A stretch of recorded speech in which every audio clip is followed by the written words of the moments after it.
introduce you to a very special guest. I've been talking about him quite a bit.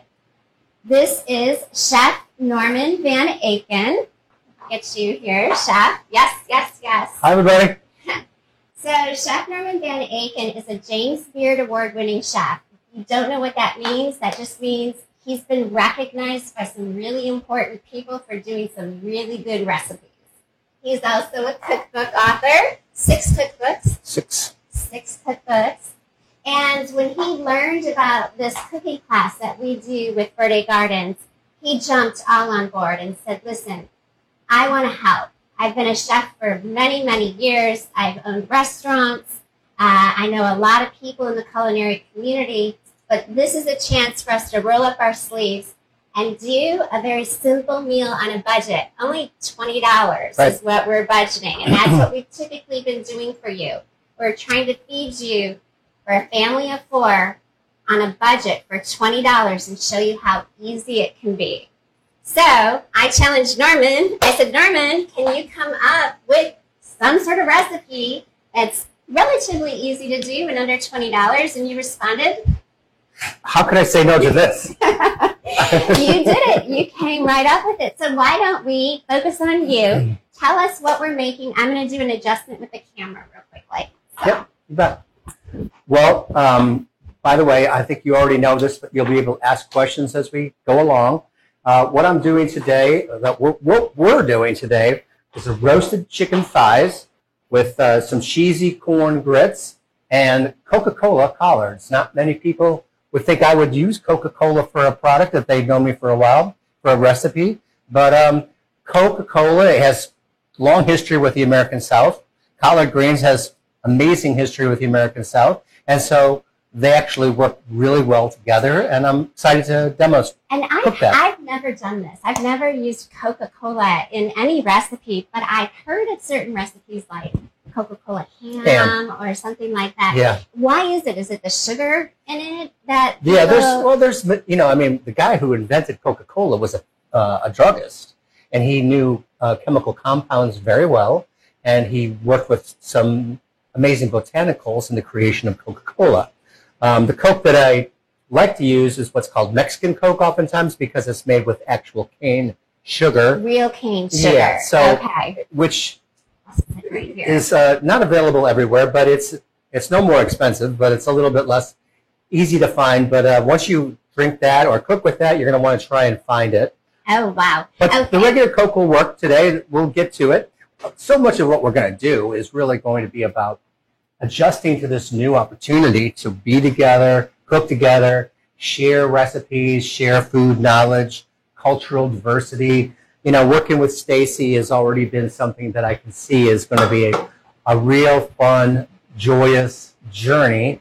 And there'll be the opportunities, as I say. And I always believe in learning, and the people that we're going to have on as our guest chefs as we go through the programs, you're going to have the opportunity to learn a whole bunch of recipes from people with all different backgrounds. And so I will look forward to being... And that's perfect because this is educational. This is us coming to you and introducing you to maybe just basic cooking skills. But as Norman's saying, we're going to bring on some guest chefs that come from a variety of backgrounds and their knowledge of what their grandmother used to make or anything that the countries they come from or they traveled to.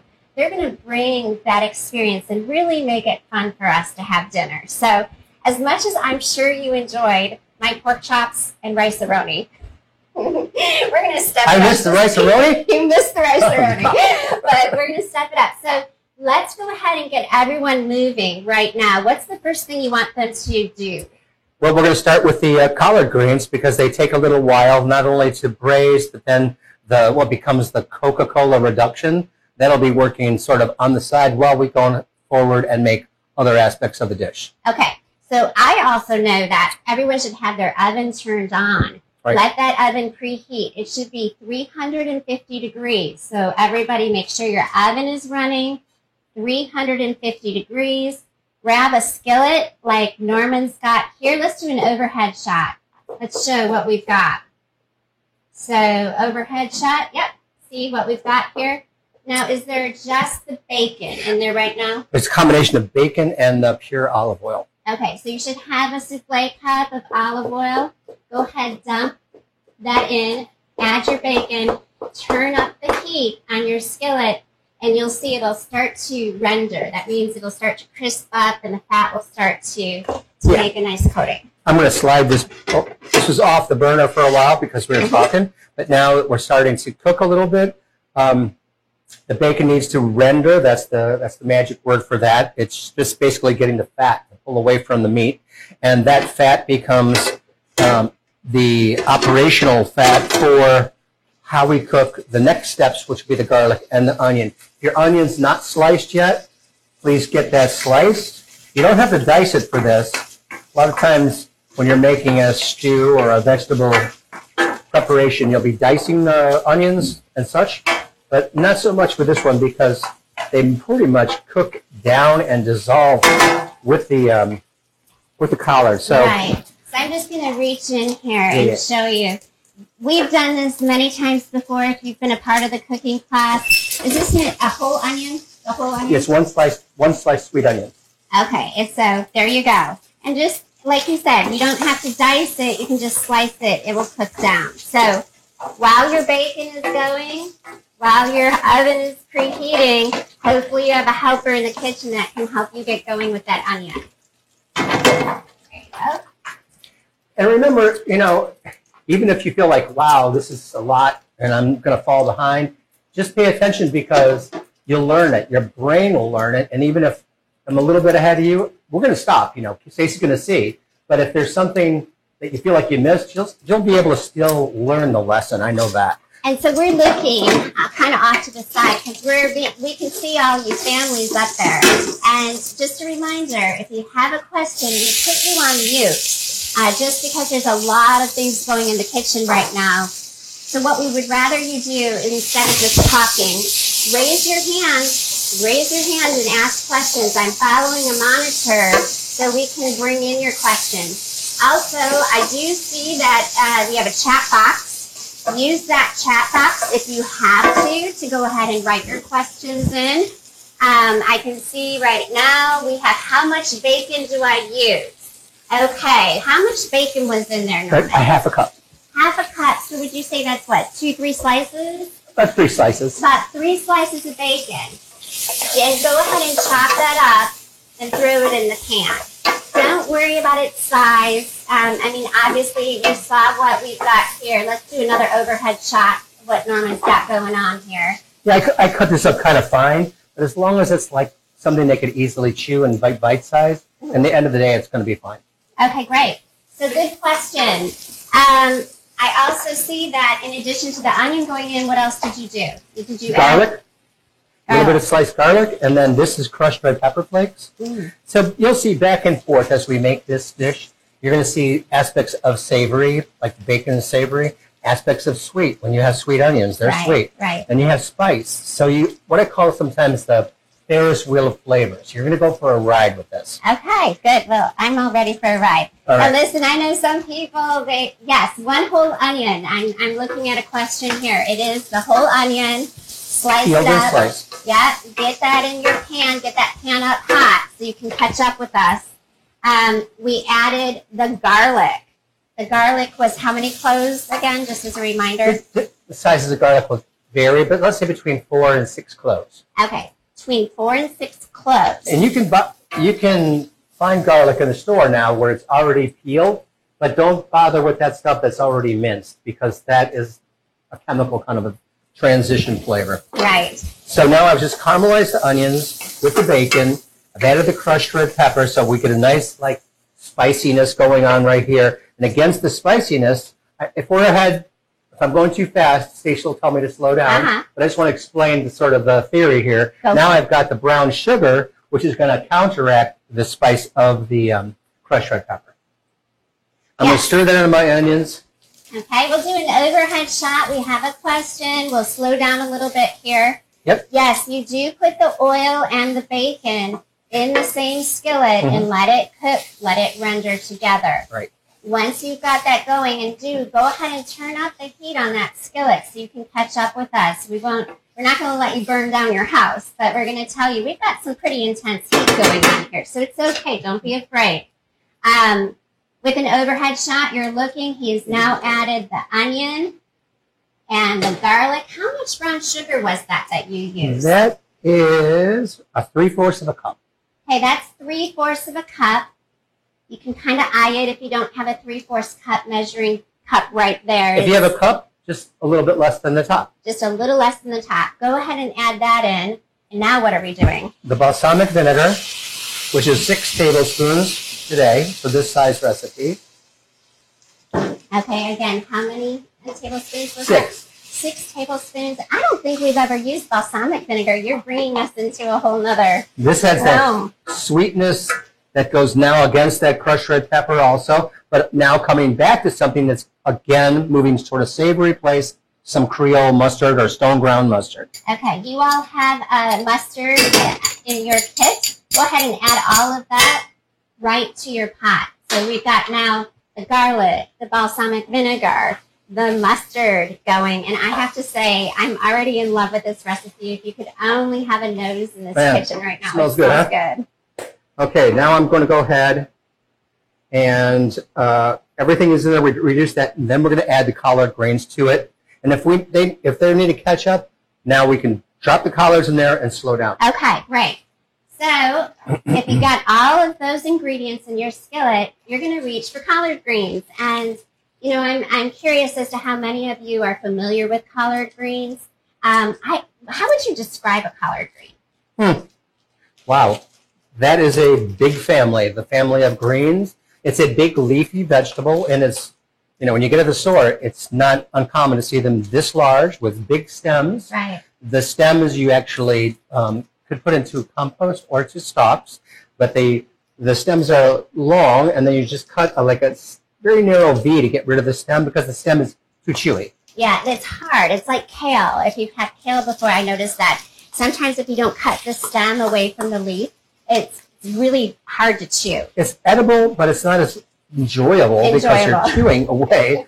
Now I'm just going to go ahead and turn the greens around in the oil, the bacon fat, and everything else, and get them touching everything.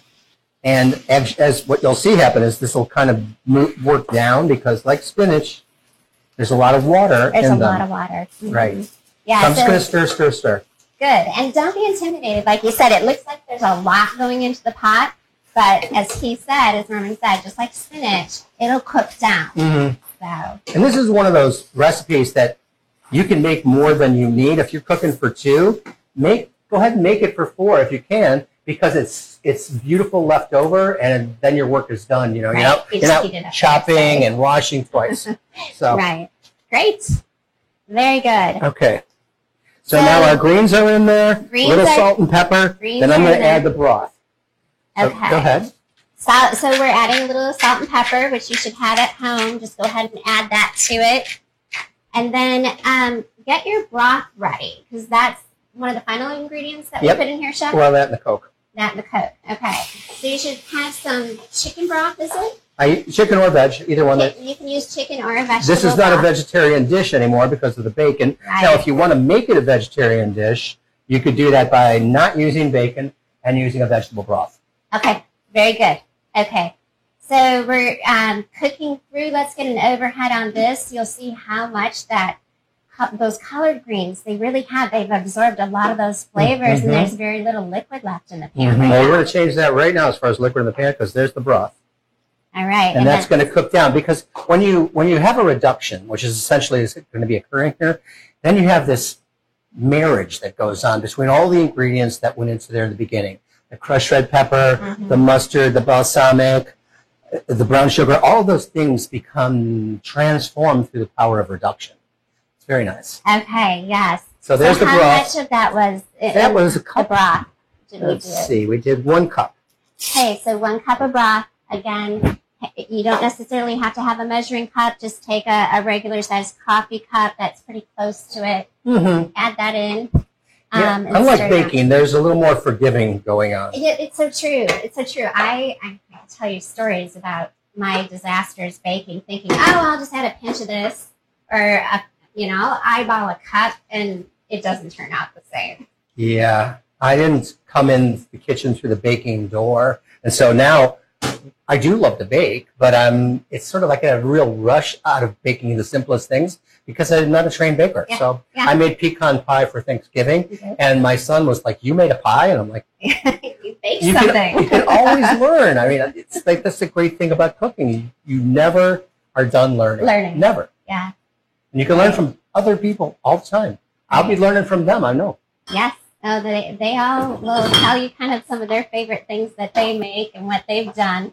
So now to bring you up to speed on those collard greens, we added both cans of Coke. Yep. Right? Mm-hmm. So add 3 those. cups. Yeah. But if you can go ahead and use the 2 cans. Okay, great. Then I'm gonna let this just cook while we go on to do other things, and you're gonna catch up with me a little bit. Okay. So I'm just gonna put that on the back burner for now, just so I have some room to do other things over here. But we probably have a couple questions, huh? Well, let's see. Do we have some questions from our families? How are you all doing? Yeah, I can see you stirring your pots out there. That's great. I can see a couple people working in the kitchen. Oh, I see collard greens. Look at those big collard greens. If you remember what Chef Norman said about those collard greens, the stem is really tough. So if you can, use scissors and cut along the stem, or use a knife very carefully and pull that away. You can even rip those collard greens up. That's something that we had prepped ahead of time. So we'll give you some time. Oh, I'm seeing some skillets there. They're looking good. They're looking really good. So if you haven't done so already, get to the point where you've added the Coke to the collard greens.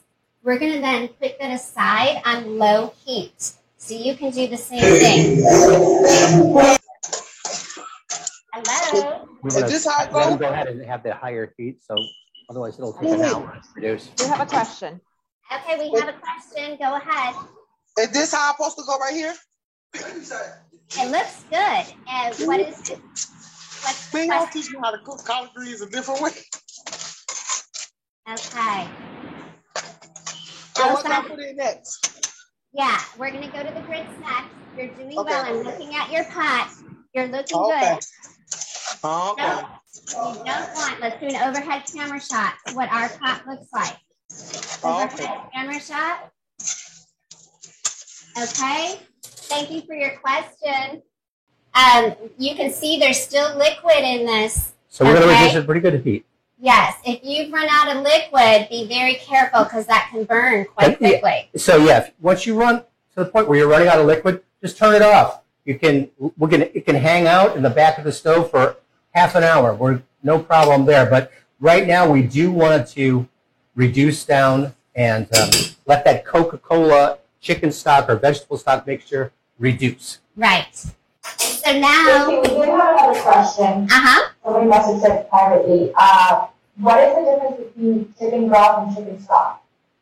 chicken broth. Yeah, that's a great question. Essentially, a chicken broth is simpler in the sense of it doesn't necessarily have to contain all the vegetables, all the herbs, all the spices that normally are found in stock. That's one difference. The other is that a stock generally is going to cook for, depending on which protein you're cooking. If it's a vegetable stock, it might cook for 45 minutes to an hour. But a chicken stock, probably more like 2 hours, and a veal stock, more like 8 hours. So stock's usually a little bit more involved, a little bit longer cooking times. Right. Interchangeably, could they use broth versus stock? Yeah, and I mean, this is used with the stuff you buy at the store. Okay, so it's already made. Yeah. You just poured it in. I mean, I make Right. chicken stock. We make chicken stock at home because I believe in it. I believe in that kind of cooking.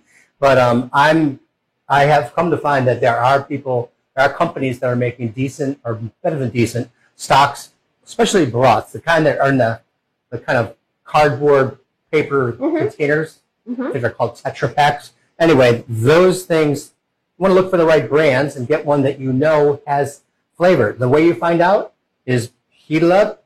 You know, you could put some in a cup and put it in the microwave or just heat it up on the stove like tea and taste it. If it doesn't taste like anything, well, you can use that like water and actually take some bones from chicken and stuff and bump it up. I think actually you're bringing up a good point. We need to do some cooking class showing how to use leftover bones and show how to make your own stock, because there's so much value in the fact that you're not throwing your bones away. You're actually using them to put in a stock and then put it in the freezer and pull it out for times like these. Yeah, in modern times, we've lost so much that our grandparents and our great-grandparents knew about cooking. They certainly would not have wasted so much of the animal that in modern times, unfortunately, that is happening. And you will get so much more flavor out of your food by preparing stocks and consommes and broths and things like that, especially stocks and broths. Consommes, that's kind of fancy. While the collard mixture is reducing, I set a timer for 15 minutes because what I do want to do is I really want to get that liquid to a really reduced place, but I don't want to overcook my collards and make them mushy. So I've got a strainer set up here over this pot, and after my timer goes off on 15 minutes, I'm going to drop my collard green liquid into this pot, reserve my collard greens to the side, and reduce the liquid on the side. Okay, so that's great. It's going to be phenomenal. If you don't have a strainer, can they do the what they process? can do is, if you don't have a strainer, get a tongs or some kind of mechanism, spoon or whatever, to lift the collard greens into a bowl. Just put them in a bowl on the side as much as you can, leaving the liquid to reduce by itself. That way, you'll get that focused reduction on the wet liquor that's in there, the wet liquid that's in there. But then you'll come back later. It sounds a little bit more complicated, but once you see it with your eyes, you're going to go, oh, now that's easy. Why didn't he say it that way? Well, once we get through this thing and we learn this one, you're going to be like, I know how to do that. Yes, I'm learning how to do it. I'm going to start the chicken because it will take a good 20 minutes to cook in the oven. So I've got an overhead shot maybe on this thing right here, this great pan. Over here, I've got my chicken thighs, and I have paper toweling. Okay, Madsen, can we get a overhead? There you are. Overhead shot of the chicken thighs. You all should have some chicken thighs. And why are you using a paper towel on it? Because the enemy of a good crisp exterior to the chicken is water. Water. Liquid, moisture, anything. You want to get that away from there. So I had it actually laying on there while we were starting the whole class just to do its job. And especially the skin side, because that's the side we're going to put into the pan first. That's the crisping side. So now I've got, whenever you work with chicken, you always be sure to wash up. Wash up. Yes. And I only have this chicken on this part of the cutting board for that very reason. I'm going to go ahead and put some cracked black pepper and salt on the chicken breasts. And then I'm going to dredge it in this flour right in front of me. Okay, so if you all got flour in your meal kit, take that flour and pour it into a bowl, much like what Norman has here, because we're going to dredge this chicken, as he just said. So don't be shy with the salt. That's a lot of salt. You'll taste it and you'll go, wow, that's the best chicken I ever had. Why? Because salt's a miracle worker. Just don't want to have salt in your prepared foods. You know, that's where we, unfortunately, in modern diets, we overload on salt in the fast food world. Here, the pan is on, it's starting to bubble and talk to me a little bit. I listen all the time when I'm cooking because the food is telling me where it's at, essentially. You can see that bubbling coming up there. Now we have a nice amount of flour on the skin, and I'm going to take it skin side, and I'm going to always drop it away from my hands, away from my body, away from anybody that's standing near me. Not just because I don't want their dress or their shirt to get messy, but I don't want them to get burnt. So I'm really pressing this thigh into the flour to make sure we have good coating, just like that. And then boom. Great. Again. And that's all we'll need for the flour. And then the rest of the flour you can discard. Yeah. Because it had raw chicken in it. You don't want to reuse it. Yeah, so that's certainly more flour than we needed for the recipe, but we're kind of scrambling here a little bit to get ready. No, we're good. We are all good. Now, anybody out there that is falling behind, the beauty of what we're doing is we're recording this for you. Wow. So if you just want to sit and watch, That's fine too. Watch and learn. That's the most important thing we're doing tonight, is trying to teach you something. We don't want to stress you out moving from pan to pan. So if you just want to pause and you just want to watch, just go ahead and do that, and you can do it again later. You have a recipe sheet in your meal kit, so you can refer back to that. So we have, right now, Chef, we have the 2 chicken thighs. Mm-hmm. They're in a very hot pan with oil. Yep, pure olive oil again. Okay. Now there's a vast array of different fats that you could use, but we use pure olive oil, not an extra virgin olive oil, because it has an ability to maintain a higher heat without burning. Yes. I mean, in a pinch, you can always use butter, vegetable oil, but to what Norman just said, that has a higher fat content and it tends to burn a lot easier. So if you can find olive oil, which is what we're supplying you with, it's best for really high temperature food. Sure. Peanut oil, canola oil, grapeseed oil, all those would be good for sauteing a chicken. Great. So I'm just going to make sure that skin's not sticking. It's not. This is a nice pan because it's got a good weight to it. When you have a good weight to your pan, that means the conduction of the heat can be even and steady. If you have a really thin pan, you got to just be more mindful of that, because you can end up with a spot that's really hot, a spot that's not so hot. This is even, like a cast iron pan, like your grandmother's or great grandmother's cast iron pan. Right. Awesome for this. Right. Good tip. And cast iron pans, they're not that expensive. They last forever. And they last forever. You don't put them in the dishwasher. You do have to hand wash them. Yep. But if you do, put it on your Christmas list. It's a good investment. Yeah. I've got 3 at home and different shapes and stuff like that for different uses. But this is the thing. You have to dump out the oil for the cast iron pan, wipe it out. You can rinse it with water. That's not going to kill it. But just don't get soap and a scraper and go at it, because you're going to lose that beautiful coating that keeps cast iron working from forever and ever. Right. We have another question here. Yeah. Okay.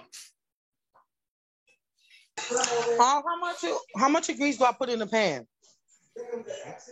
How much oil did you put in the pan? Yes. Okay. How much oil would you say went in that pan? A couple tablespoons. You basically, we'll all have different size pans, but you want enough oil to just basically coat the bottom of the pan, not to deep fry it. Okay. So is this? Well, let me see. Now do an overhead shot. Let's show our chicken thighs. It's about 2 tablespoons. Is this too much of oil? Is that too much? She's on the far left. No, I think you should be okay. I wouldn't go any more than that. It looks like you're okay. Get that oil under some hot heat, and then make sure you're dredging your seasoning and you're dredging your thighs, and it'll cook in that hot oil. Nice question, Val. Good question. Okay, any other questions while we're pausing here?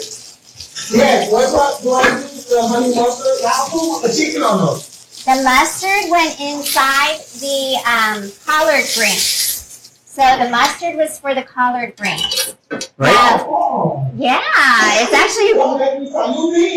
Yeah, it's actually it's what he was saying. It's just such a great emulsion of flavors. Right. Okay. Again, if you need to refer to your recipe sheet. Chef Norman did this recipe in a way that's so easy to understand. There's a step 1, a step 2, 20 minutes. and a step 3. Okay. So now we just went into the oven.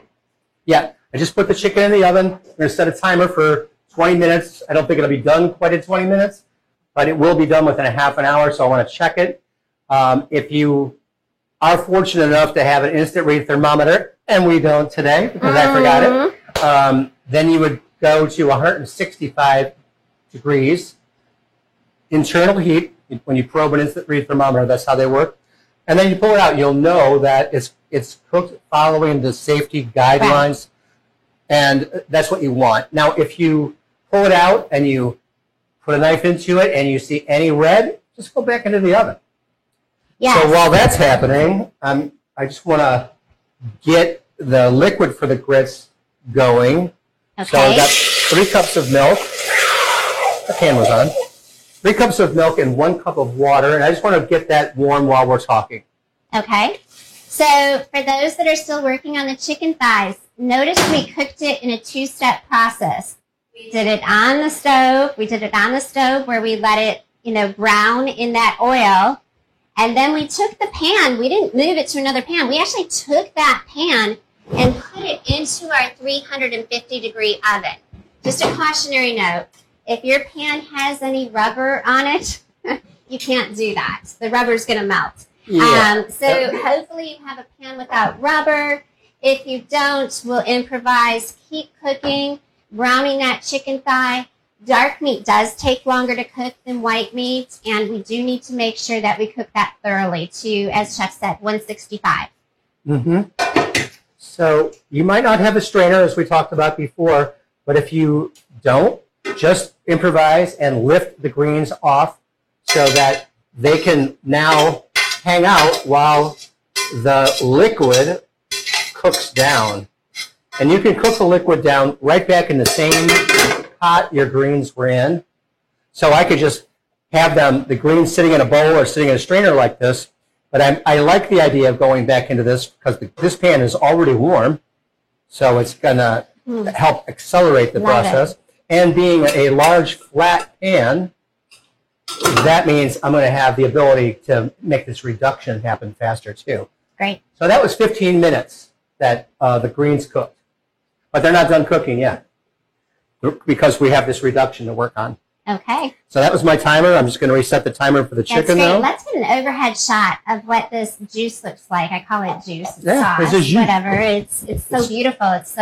It's juice. It's dark color that could be coming from obviously many things. The Coca-Cola. It could be Coca-Cola. coming from the brown sugar. Mm-hmm. I mean, it's just a beautiful, rich sauce. And I love this really great chef tip to separate the juice from the collard greens and reduce it to intensify its flavor. Yeah, a lot of times vegetables overcook. If you're making ratatouille, it's a wonderful dish. But to have those vegetables sometimes cooking for an hour or so, you lose the integrity of the vegetables. Yeah. So what I do is I learned this. I don't just use Great collard idea. greens. I do it lots of vegetables where I bring them up to where they're beginning to get their Right, flavor, right. but not turn to mush.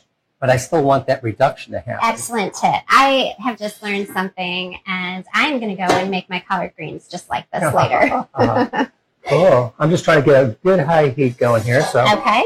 that's what I'm fiddling with here. Meanwhile, he also started in a new pot for the grits. So we're making 3 things tonight. We're making the collard greens, we're making the chicken thighs, and we're making grits. So to catch you up on the saucepan and the grits, we put 3 cups of milk, if I remember, Chef, Yep. and 1 cup of water. Exactly. Okay. And we have that coming to start to bubble right now. So that should be good. Yeah, and if they don't have the corn out of the can yet, open up the can. Oh, yeah. Your corn. You should have a can of corn. Grab a can opener. Do we drain that corn? Yeah. Yeah, we're going to want to drain it. You all know how to do that. I just use the lid and go over to the sink and get that water out. Yeah. But try and drain it. I'd love an overhead shot right now of Especially about this time because I'm going to Yeah. add some butter Let's get into an this. overhead on this. This is beautiful. So we have the 3 cups of milk, 1 cup of water, the half a stick of butter, Okay, now some going salt in. and pepper. Okay. Let's get an overhead shot, Modson, if we can. This is great. And we're not trying to let There we this get. I'm going to turn it down a little bit. It's foaming up a little bit. It's Yeah, nice so- to have a larger and pot. when you see something like something foaming up, know that you can always lift the pot up. You don't have to stare at it and go, "Oh no, it's going to burn." It's gonna Just go lift it everywhere. up and it will slow it down. Okay, so I've got the pepper in there, but I don't have the salt in there quite yet. Okay, so Now he some has salt pepper and the butter is there. and the butter. So milk, water, butter, salt, and pepper. And are for in the- salt, unless I say otherwise, it's always kosher salt. Okay, I don't use table salt for cooking. I use kosher salt. okay. And kosher salt is also widely available. You Oh, can yeah. find that in just about any grocery store. And any convenience store. So Yeah, it's a good tip thing. is use kosher salt. Yeah, kosher salt is less prone to be salty. It sounds weird to say, how can salt be something other than salty? Because the way those flakes are shaped, they're easier to control how much you're putting on the meat, and they don't have that iodized character, which is a way of just adding more salt to your diet. Right. So even though you still put a lot of salt on that chicken, it wasn't table salt. Oh, so it was See, okay. look how if we had an overshot. Let's get another overshot. This is really where, if you're going through the trouble that is so worth it, this is what a reduction sauce looks like when it starts to reduce. It's actually bubbling away. The bigger the bubbles, the faster the reduction. Yep. I'm just going to see if this back burn over here comes on heavier. I think it might. Okay, I'm going to take a quick. Oh, should I not take a peek at the oven? Leave it in there? Yeah, let her hang. Oh, let her hang. Okay. Let her hang. So your chicken thighs are in the oven. We're going for a total of how much time did we say? It'll take between 20 minutes, 30 minutes. I mean, I was astonished. When I tested this recipe about a week and a half ago, I want to see all the details. And the chicken thighs I got were 11 ounces each. So when I first was writing the recipe, I thought, boy, some people might not think a chicken thigh is enough for dinner. But then when I saw what it was going on, 11 ounces. But if you do go somewhere and the chicken thighs are much smaller, well, then you might wish to have 2 thighs for your bigger eaters. Great. But 11 ounces is plenty, even with the bone. Great. Okay. All right. So now I'm going to pour the grits. And how many grits do we have? 1 cup. 1 cup of grits. 1 cup. And Getting this ready. is where you get to get your arm workout in today. Yeah, I'm going to let you do that. I've had because you already did your calisthenics? I already did it. Yeah, I've done my workout for You today. want to get an overhead shot of while we're doing this one here? Yes, let's do that, Mustin. Let's get an overhead shot of these grits going into the heated liquid. There we go. We've got it. Okay. Now, if anybody's wondering about what is the difference between grits and polenta, the difference is the word. It's the same product. It's the same thing. It's the same thing. It's a corn product, and the Italians call it polenta, and fancy Americans call it polenta. But in the South, it's known and revered as grits. Grits. So these are very simple and very widely available. I used just the regular grocery store grits. Okay, so now I put the grits in with a hot combination of milk and water, butter, salt, and pepper.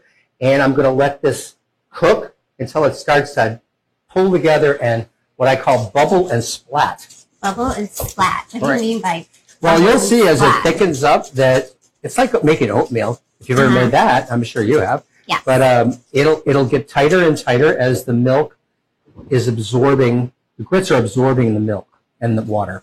Right. So that's reducing the bubbles.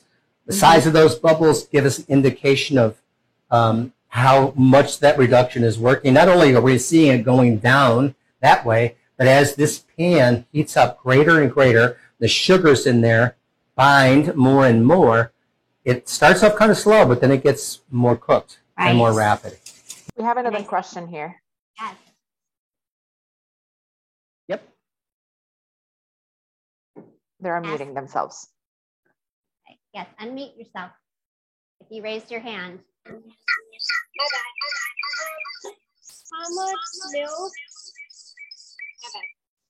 How much milk and butter do I How use? much milk? Adriana, hello. Good to see you in the kitchen cooking. This is our, Adriana, how old are you? Are you 12? 13. 13-year-old. She's our 13-year-old cook. So you need to come here and cook with us. Oh, I have a question. Do you know Gordon Ramsay? Do you know Gordon Ramsay? I know Gordon Ramsay. Yes, I've cooked with Gordon Ramsay. Wow. You have? I have. We did a big charity That's dinner crazy. together. Yes, that's great. Now, How much milk and butter do I use? okay, so let's get back to your question. So you should have 3 cups of milk, 3 cups of milk, 1 cup of water. How much butter again? A half a stick, 4 tablespoons, and a little bit of salt, a little bit of pepper. Great. Okay, so we're writing that down in the chat if you need to refer to it. You also have hopefully a recipe that you can look back on that also gives you the amount. All right, so I think, are we splatting yet? No, we're not quite to splat No, factor. I can't wait to see what the splat factor is. You'll be hearing it too. But you can see it's getting thicker. Yes, I do. I do. So let's see. Our chicken is cooking. Our queso blanco, which is, we don't add yet, but if it's not shredded, they would want to have it shredded. Okay. I'm not sure what type of cheese you guys have. We're using a queso blanco. Why do you like that in particular? There's a wide variety of cheeses that you can use. What kind do they get? What kind do you all have? So we had queso blanco for the most part, and we have a few people who got queso fresco. Queso Okay, fresco? that's perfect. And that's a good melting cheese, Yep, right? Is yep, that why yep. we like it? Exactly. If you have some American cheese, which I'm just saying, if their fridge, not your fridge, they may have American cheese. I have American Do cheese you in the have fridge. American cheese? I used to be such a snob about it when I was 30. But our son was like, get over it, man. This tastes good. And it certainly has its applications. It does. And that's something that you could use in these. Oh, these yeah. breads. Yes. I think it'd be great. Yes. I'm not going to put brie in here or something like that. No. Just because, A, it would melt out and not be Right, fun. See how it's starting to... So Now it's splatting. now we're seeing the splat, you The guys. bubble and splat. Bubble All right, and let's splat. get an overhead of the splat. One thing you don't want is get this on your arm. Yeah, I'll stand back a little bit. Yeah. Okay. One more question here from Val. Can I use this cheese? Can you use, what type of cheese is that, Val? American, baby. American baby, you can use it, sure. You're in Okay, America, yeah. I'm gonna use about 3 different kind of cheese. Okay. Okay, great. Alrighty. So here we are. How much longer do we have on the chicken thighs? Maybe 10 minutes. Maybe 10 minutes. So we're still good with our chicken thighs. I would in the imagine oven. that people are catching up with us, right? I think they are. I'm 9 seeing- minutes and 45 according to this, but we don't cook with a phone. We don't cook with a timer. We cook with heat in an oven. This is just a guide, Technology. right? Right. So don't right. feel like it's 9:45. It will be done. Right. It will be maybe it'll be done. Right. So you'll have to, as Chef Norman was saying, sometimes the chicken thighs are different sizes. They're going to take different times. Are theirs bone in or boneless? I believe, do you have bone-in or boneless in your meal kits? Okay, we have a combination of both. Well, boneless will take less time Boneless will take less time. Why is that? because there's no bone in there that's going to be in the way of the heat, sort of, pushing into the Okay, meat. that was probably a silly question. No, it's a Okay. very scientific question. Okay, another question.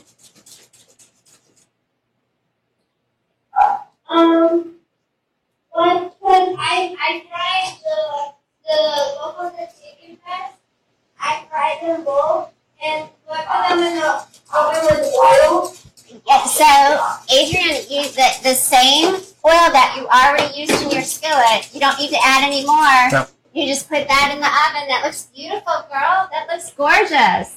Way to go. Go ahead and put that in the oven. You should have it at 350, and you're going to need to cook that for a good 20 minutes. So your chicken's going to take longer than our chicken. Okay, now it's time. 20 minutes Put at 350? Go ahead and tell them their oven to 400. Say what? Open the Raise it to 400. Okay, Norman says, go ahead, if you're just putting your chicken in now, go ahead and raise it up to 400. Even if you're already in, go to 400.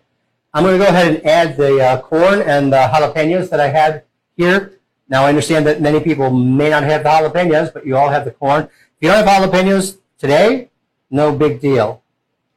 Yeah, so you can buy corn at the store in the can that have the jalapenos right in it, Right. too. So the Mexi corn or whatever. Exactly. But I believe you just have a regular can of corn.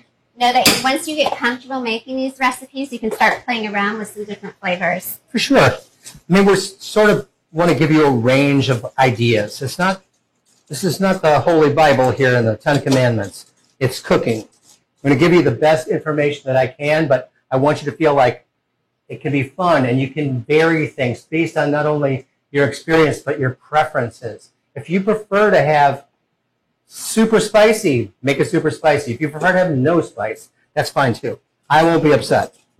Now How I've many cups added of, sorry, I have another question. How many cups of corn should we be using? one. So, One and it- cup. Yeah, 1 cup. It makes sure it's drained too. Mhm. And I'll say, if you look with the overhead camera down here, you can tell it adds a lot of texture to the grits. Mhm. So the grits they're creamy, which is great, but you also have these nice little bites of corn in it too. Yeah, for sure. And these grits will work without the corn, just the same way. I just like the presence of vegetables to be in there as well. People will find a little bit more sweetness because sweet corn is sweet. Now that I've got the corn and the jalapenos in there, the grits are cooked, salt, pepper, butter, milk, water, all that's here. I'm going to take it off the heat, and I'm going to go ahead and add in my cheese. Oh, so I missed this. Add the cheese in after the grits are done, not while you're making the grits, Exactly, right? yes. Okay. So it's okay if you went ahead and added the cheese before, because I didn't catch that either. Oh, no, did you say that? Add the cheese? I heard American cheese was going in. I don't know if it went in or if it's still on the side, but try to reserve the cheese as your last step, would you say, Chef? Yeah, yeah. And it goes in? And then you want to just, if you're for some reason going to have another 45 minutes before dinner, put a lid on it or put some wax paper down on top of it. Just, this will stay hot a long time. Great. So I'm going to go ahead and just set that over there and let that reduction work. And I know some of you are catching up, so that's cool. Very cool. I can't wait for you guys to try this dinner tonight. I can't wait to hear what you think of it. Very good. If you got a faster burner than me, you may have already gotten to the place where your reduction is ready. Okay, I see we just had another question. How much? I lost the question. It was on chat just a second ago. How Any much other- cheese? How much cheese? 1 cup. 1 cup. Yes, 1 cup. And are you going to taste it and see if it's, yeah. This is the so best this part. is where, all along the way, whenever you're cooking, you'll see in our kitchens, we always have a container with clean spoons. And throughout the course of the shift, we're taking the spoons, tasting it, and then putting those spoons in a container to be taken back and washed. We never put the spoon back into a container and then use it again. There's a lot of spoon washing that goes on in our kitchens. And what are you tasting it for? Mm. What are you looking for? Salt is one of the primary things I'm looking for. Okay. If it doesn't have enough salt, then I'm going to add it, but I only add it a little bit at a time. But it's almost there. It's just about there, just a touch more. Because the cheese is a plain fat thing. American cheese, queso blanco, queso fresco. There are some salty cheeses to be sure, but queso fresco or queso blanco, not much. Not much. And the grits, I mean, there was some salt, but you want to create this sort of like roundness when it comes to the seasoning of anything. That's why it says salt and pepper to taste all the time in Right. recipes. To taste means that you got to taste it. Right, you got to taste it. I know. What are some of your, if we have leftover grits and if they have leftover Mhm. grits, what are some of your favorite things to make with leftover grits? Well, leftover grits heat really well, and what I'm thinking comes right to mind is I'll put the leftover grits in a bowl, put some plastic wrap on top of them, and zap them in the microwave if they have one. If not, just gently warm them up in an oven with foil on top, and then put them into a bowl and top them with eggs. I knew you were going to say that. Oh, I yeah. knew, because that's my favorite breakfast. Oh, by the way, the best. grits with eggs. I didn't grow up with grits. I did not have grits until I was a grown person. Really? I'm not from the South. Uh-huh. And so when I first started working in the South, and some of the guys would come in from working the grounds of this hotel I was working on and go, "Chef, man, make me some grits." I'm like, I don't know how to make I don't know grits. how to do that. But somebody else would make the grits, but then they would say, put some American cheese and some egg on there for me, and I would do that. Oh, yeah. But it took me a while before I would taste it, and then once you become a convert to grits, then Yeah, everybody You're a loves convert. grits. Everybody loves our grits. bubbles are getting bigger. Okay, let's go ahead and do one last overhead shot here as we're getting close to our reduction sauce being completed. We do have one more question on the chat. What do I do with the soda and the brown sugar? I'm just not sure if they mean the first step of adding it to the collard greens, or if they mean once the reduction is ready. Okay, well, Already in. Already in. Yeah, you want to put them in early on, and so that reduction is including the soda and and everything, the Creole mustard, the brown sugar, all of it. So that was one of the first steps we did early on. If it's not in there, put it in now. Put it in now. And let it reduce with whatever else you got reducing. You might be having this after we're done today, but you'll have it for dinner. Right, and you will enjoy. And again, remember, we're recording this episode for you, so if we move too fast, that's the beauty of having something. We're going to end up having it online eventually, so you can go to the Camillus House website and see our recipes. Or if you want to make it again for your friends or your family that are coming over in the future, this actually would be a good holiday recipe. If you're entertaining this holiday, I think this is a nice break from the turkey and the stuffing. Might be a really good recipe to make. So again, it'll be recorded, it will be online, and you do have a recipe card to catch up. Right. I'm going to check that chicken out and see where we're at with that. Okay. Bring that out.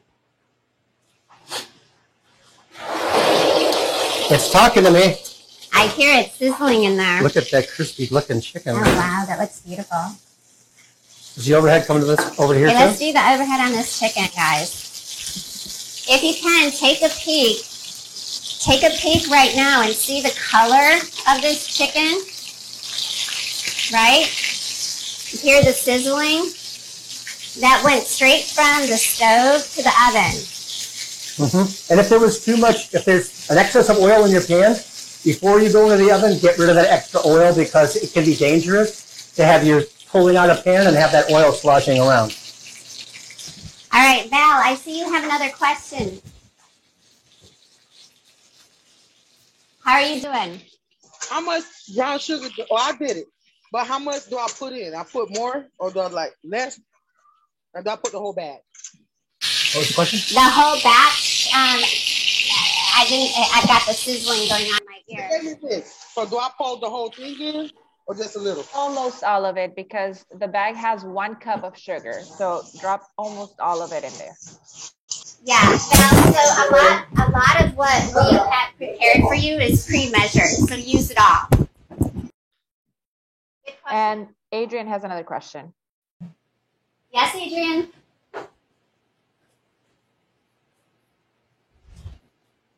Adrian, unmute yourself, honey. There you go. Okay. I have this right here. Oh, yeah. Yes, that looks good. That's nice and brown. Now, has it been... What do I do with this? Those are is that your sauce from the collard greens? Yeah. That looks like it, and it looks like you've reduced it quite a bit. Chef, if you can see in the top right corner there. Top right. Okay, so if it's nice and syrupy, let's do this. Let's take a spoon and just go like this. And if it's coming off there like honey almost, yes, that's exactly what hers This way. cool. All right, then take that away from the fire, and you can now add that back onto the collard greens that you've already got ready. Okay. Excellent. I'm glad that you asked that question because some people would just like watch it burn, but you have the sense to not let that happen. she's one of our top chefs in the show. Amazing. When are you going to cook with us? Yes, we have to get her down to the kitchen. Yeah. This is my first day here, and so I might not have a job come next week, but hopefully I will. Well, thank you, Chef, for being here, by the way. You're a very busy man, especially during the holiday season. It's my pleasure. Really, I enjoy it. I know. So yours, what's her first name? Audrey? Adrian. Adrian? Mm-hmm. Yours was a little faster than mine, but mine is now ready to go back on top of the collard greens over here. And so I'm going to go ahead and put those on and let that. So we see Adrian's. Adrian's, yours is much thicker. Don't worry about it. Can she add a little water to it? Yeah, you can add a little water to it. Just go ahead and put a little water, and if you got a whisk, just whisk it. Just don't let it get on your hands anywhere because the sugar is hot. It's hot. And when sugar is hot, it means business. Right. So add just a little water to it to get it a little bit more like a sauce. Exactly. And then for those that are catching up now, what we just did is we added the sauce, the collard greens back to the sauce that it had been reducing. So he could do it overhead on this. Okay, let's do an overhead, Monson. Let's see what these collard greens look like. See? Beautiful. There's liquid in there, but it's not soup. We don't want it dry, but we don't want it soup. This is just where I want it to be, actually. Just like this. And are you ready to put that in the serving dish? Yeah, we're ready. Okay, let's go ahead and put some of that in the serving dish. Okay, so we're gonna put the plate together. The whole plate? The whole plate? Okay. Okay, it's up to you. Yeah, I've yeah. got whatever you want. We're gonna put the whole plate in on one place. Should I think I'm gonna use. You want tongs, a spoon? I want that. You want this? I want that guy. Yeah. Oh, really? Yeah, I think it's kind of cool. Fancy. I'm gonna get fancy with this. Even with American cheese, we get fancy. All right, I'm gonna turn off the fire here, and my fires are off. My grits are hot. My collards are hot. I'm gonna pull the chicken out. I'm gonna let it hang out for just a minute or two, because when you pull meat out of an oven, you want to let it rest for a few minutes. Right. And I'll explain why. Good. All right. So we're done cooking. You turn your oven off so you don't waste your energy on that. And we've got this nice crispy chicken thighs here. If I had an instant read thermometer, I'd put it in there. But I've been in here for almost 30 minutes, so I know I'm cooked, where the chicken is. And so... Again, if you find out later, you let it rest. That's important because it's cooking, correct? Yeah. It's still cooking a little bit as it's resting. Right. Whether it's a steak on the grill, a fish in the oven, chicken coming out of the oven, you want to let it sit, because those juices inside are kind of like rocking around. They're moving inside, if you can believe that. But and so if you go ahead and quickly cut it, then those juices are going to come right out onto the plate, and you're not going to get to enjoy them. Right. So we don't want that to happen. Hey, Val, I can see you've got quite a... You may want to add some water to your reduction sauce a little bit, too. You don't want to continue cooking that anymore. You're looking like you're getting pretty thick there, and we don't want you to burn that sugar. So go ahead and take that off the heat. Maybe add a little water to loosen it up. Exactly. Okay, so we're starting to plate. Let's get an overhead shot of you putting this plate together. Yeah. I mean, you can do this in many different ways. I'm kind of make up my mind as I'm plating to see what the colors are like and shapes. I'm tipping this pan forward so I don't have too much of the soupiness of it. Because as this sits, because we're not going to eat all this tonight, but as it sits in your refrigerator, it'll drink up the rest of it. So I'm just going to put a little bit of collards on each side of my grits, like so. You know, something about chefs, and this is what I'm enjoying so much with you being here right now, is that the presentation. Oh, yeah. You know, I would never have thought to separate the grits. I would have put a glob of it here, a glob there, and just the nice little touches that a chef offers when you're in a restaurant and you get something served. I mean, this is beautiful. I love the color differentiation between the collards and the grits and then the chicken. And okay. It's just fun. And It's fun. It tastes good. It looks good. You have another question. All right, another question. It is supposed to look like this. Let's see what you're talking about. Do you see it? I see Val. Val, your grits look great. This? Adrian, I can't see what you're trying to show me. Oh. You got to turn the camera the other way. There you go. Okay, yes, that's actually very much like what it should look like. You're pretty much done, girl. You've got all of that liquid that looks like it's absorbed. You can go ahead. Are you sure you can see it? Yeah, you can go ahead and put that on the table. That looks wonderful. Let's see it. And wow. Yeah, look at her. She followed your lead, and she put the chicken on top of the grits. Way to go. Oh, she's even separating her collard greens like you and putting. She's presenting it just like you did. I see it. We love I it. am touched by that. Thank you. We love it.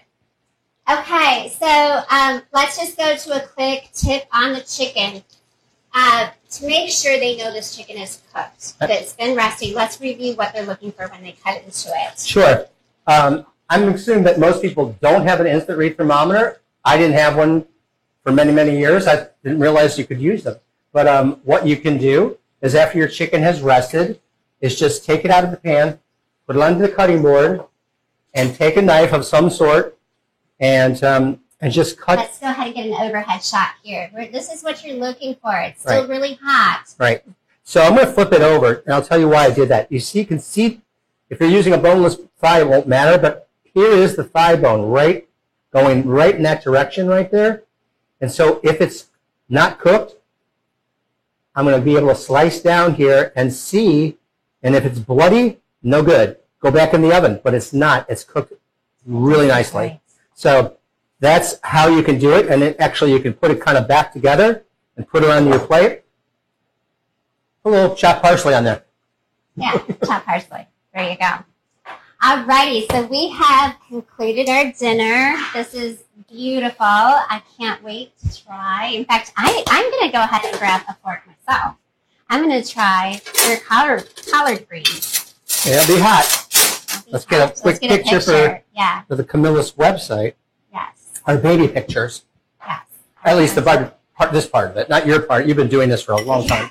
I can't wait to try this. And That's almost like candy. That's almost like taking a vegetable and making it candy. That's not fair.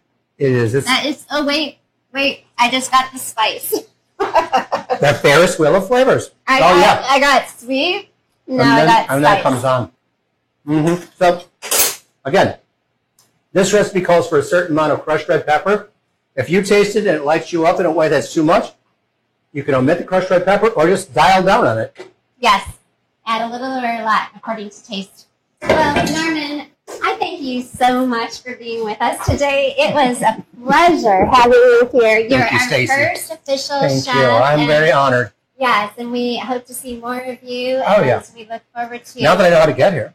Well, we had a little trouble with directions, but we're good now. Okay. So, okay. Oh, there's some pictures you get to see. Beautiful. Nicely done. Nicely done. Thumbs up. Thumbs up. Everybody, enjoy. Happy holidays. Happy holidays. We'll see you soon. Bye-bye. Bye-bye. Bye.